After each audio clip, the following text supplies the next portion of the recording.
पर यकीन करो, मुझे थोक में खुद ये हरे धनिये बहुत महंगे पड़े हुए हैं। इस पूरे कस्बे में केवल जमींदार ही हरे धनिये की सप्लाई करता है।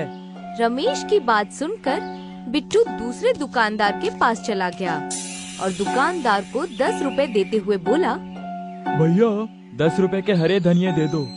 दुकानदार ने बिट्टू को 10 रुपए में धनिये दे दिए। बिट्टू वो हरे धनिये लेकर रमेश के पास आकर कहता है, तुमने 10 रुपए के मुझे थोड़े से हरे धनिये पकड़ा दिए और उस दुकानदार ने मुझे 10 रुपए के इतने ढेर सारे धनिये दिए। लाओ मेरे पैसे वापस करो। मुझे तुम्हारे हरे धनिये नहीं खरीदने। अब मैं तो क्या, पूरे कस्बे में तुमसे ये हरे धनिये कोई नहीं खरीदेगा। तुमने तो लूट मचा रखी है। बिट्टू नाराज होकर वहाँ से चला गया। रमेश शाम को अपने घर पर जाकर अपनी बीवी स्वाति से बात करने लगता है। मेरी समझ में नहीं आता स्वाति कि दुकानदार सस्ते में ढेर सारी धनिया ग्राहकों को कैसे देते हैं। इससे मेरे दुकानदारी पर बहुत बुरा असर पड़ रहा है। आपको पता नहीं कब अकल आएगी। अरे आप ये क्यों नहीं समझते कि वो जमींदार आपको महंगे हरे धनिये बेचता है और बड़े दुकानदारों को सस्ते हरे धनिये बेचता है। लेकिन इससे जमींदार को क्या फायदा होगा? जरा सोचिए, कुछ वक्त पहले हमारे गांव में हरे धनिये के न जाने कितने ठेले थे, लेकिन धीरे धीरे करके वो सारे ठेले खत्म हो गए।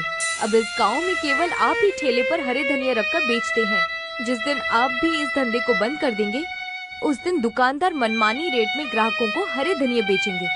तुम ठीक कहती हो स्वाति, मुझे इसके बारे में जमींदार से बात करनी होगी। अगले दिन रमेश गांव के जमींदार के पास चला गया।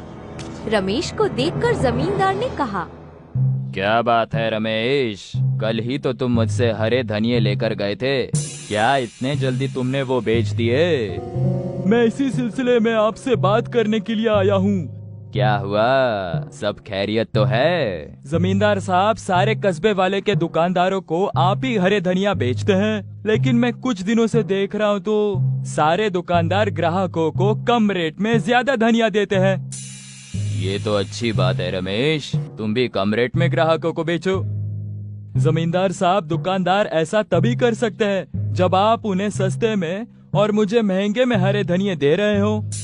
तुमने बिल्कुल ठीक कहा रमेश, क्योंकि जितनी भी दुकानदार है वो सब नगद में मुझसे हरे धनिये खरीदते हैं और बड़े पैमाने पर इसका कारोबार करते हैं, और तुम ठेला लगाकर उन सब की दुकानदारी खराब करते हो। इसीलिए तुम आज से हरे धनिया बेचना बंद कर दो। ये तो बहुत गलत बात है जमींदार साहब। इसका मतलब मेरी बीवी बिल्कुल सही कह रही थी। आप छोटे दुकानदारों को खत्म करके बड़े दुकानदार वालों को बढ़ावा दे रहे हैं। तुम्हारी हिम्मत कैसी हुई मुझसे इस तरह से बात करने की? आज से तुम्हें कोई हरा धनिया वनिया नहीं मिलेगा। जाओ, जाकर और कोई धंधा देखना शुरू कर दो। जमींदार ने रमेश को बेइज्जत करके अपनी हवेली से बाहर निकाल दिया। अगले दिन से रमेश ने ठेला लगाना बंद कर दिया और बड़े दुकानदारों ने अपनी मनमानी शुरू कर दी। कुछ दिन बाद बिट्टू एक दुकानदार के यहाँ पर हरा धनिया लेने के लिए गया। मुझे 10 रुपए के धनिया दे दो।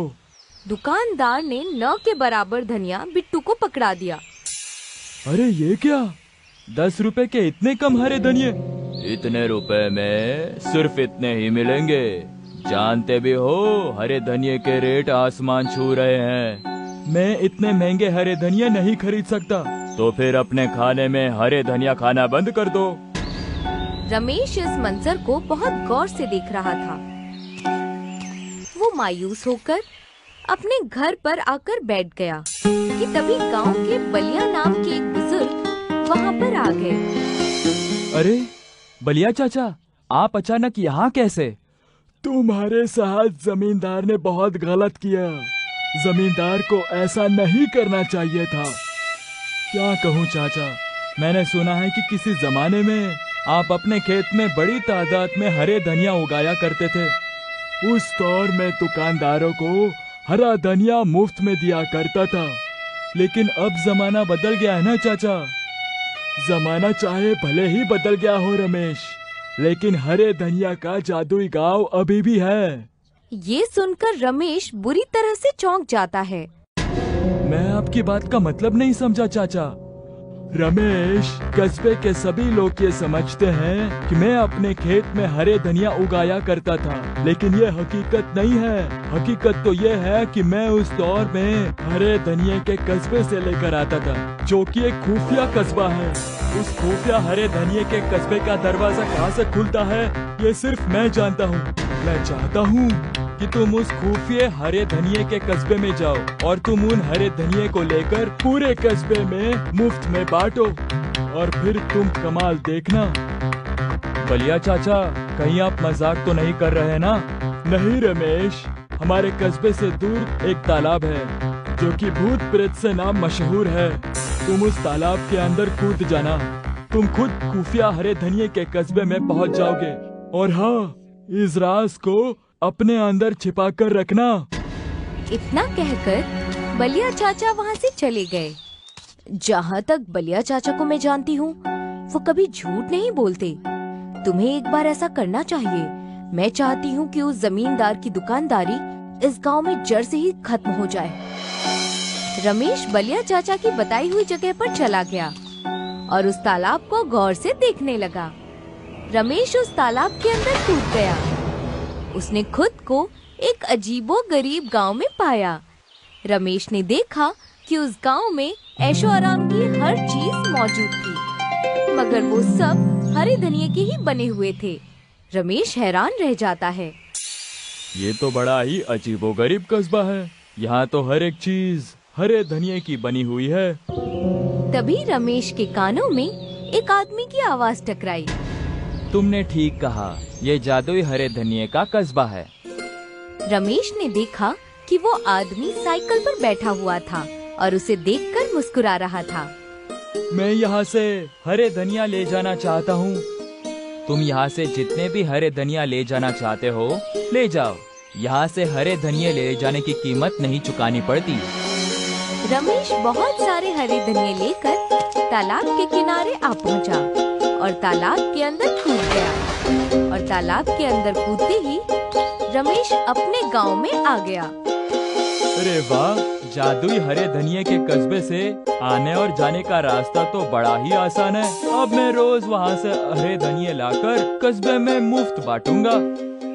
रमेश उस दिन से गांव में मुफ्त धनिया बांटने लगा। कुछ दिन बाद एक ग्राहक रमेश से आकर कहता है, अरे भैया, तुम्हारे यहाँ के हरे धनिये में कोई दवाई मिली हुई है तो? नहीं तो क्या हुआ, सब खैरियत है? मेरी बीवी के पेट में बहुत दर्द रहता था, लेकिन जब से उसने तुम्हारे हरे धनिये को खाने में डालना शुरू कर दिया, तब से वो बिल्कुल ठीक है। इतना बोलकर वो आदमी रमेश को बहुत सारे पैसे देकर चला गया।